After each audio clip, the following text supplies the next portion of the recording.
Hey guys, it's Ty here. Happy Thursday. Today I'm going to share a comparison of my Rolex Explorer 2 16570 with a black dial and my Rolex Explorer 2 216570 with the white or polar dial. Big shout out and thank you to Kyle Jett. He's got a great YouTube channel, some awesome watches, so please check him out. And he asked me to do this video, so I'm happy to oblige Kyle. So let's do a wristwatch check before we get into it. I thought since we're in Explorer land, I would wear my Explorer 1, my newly acquired 14270 from the year 2000. I absolutely adore this little watch.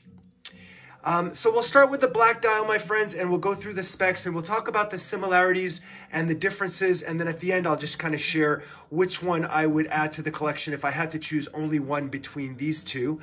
Now, this one is a 2000 year watch as well. We do have the older case, so we have the 40 millimeter case with 12 millimeters of thickness, about 50 millimeters from lug to solid end link to solid end link, and then 20 millimeters for the spacing here. And then we do have the drilled lug holes there, which I absolutely love because I change my straps daily. The bracelet does, so this is like a transitional reference, so the bracelet has the solid end links, but it does have all the hollow center links here and the old stamped clasp, which I'm okay with. You know, it's not as good as the newer watches, but it's still really comfortable.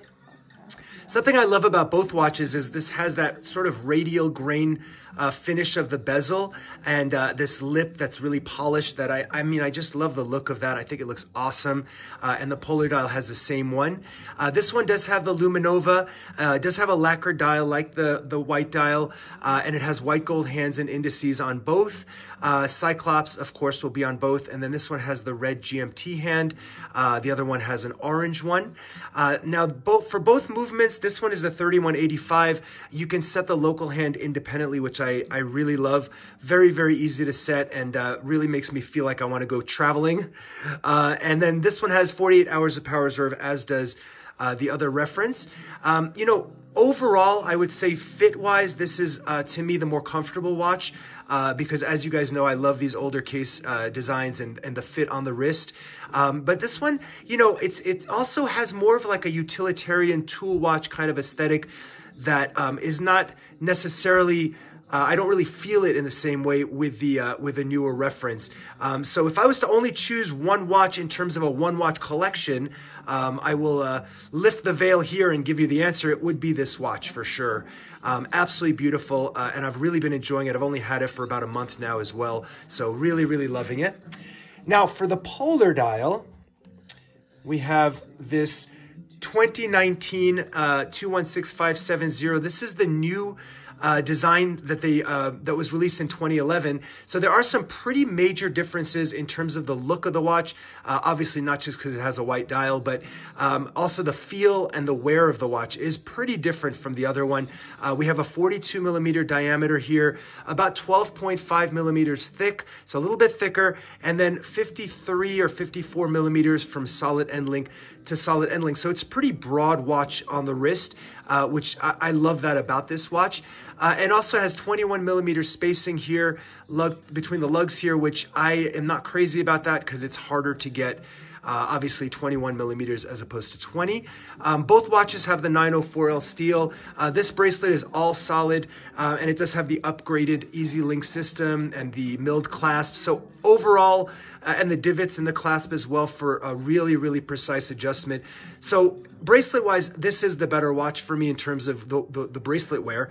But I do love, you know, the wear of the other one as well. And this one does have that super case, so everything is a little bit larger, even in the 42 millimeter. It really wears like a bigger watch to me than, let's say, like my 42 millimeter Pelagos FXD. Water resistance is 100 meters to both. This one has the Super Luminova. As I mentioned, it has the orange GMT hand, which I absolutely adore. I love the color orange. And I love the fact that that is a throwback to the 1655. And as I mentioned, the movement, 48 hours of power reserve. This is the 3187, which was only made for this reference, which I really like that too. It just makes it kind of unique. So let's get both of them up here and I'll just kind of talk about which one I would choose. I think, as I said, if it's a one watch collection, I would take the black dial. I think a black dial is more versatile than a white dial. But emotionally, I would choose this watch because I bought it the same week that I bought my engagement, the engagement ring for my wife, and I got engaged. So this one has a real sentimental feel to me. But in terms of my collection as it stands now, I would actually also choose the polar dial, because it's just so distinct.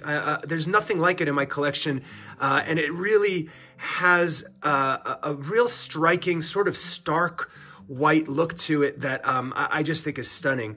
So I would choose the polar dial, and the black dial would have to be put on the side if I had to choose one. Luckily, I have both, which is wonderful, and I'm so grateful to have both.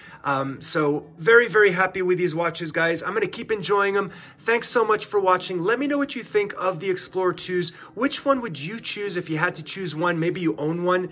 Share your thoughts down in the comments below, and I will talk to you soon.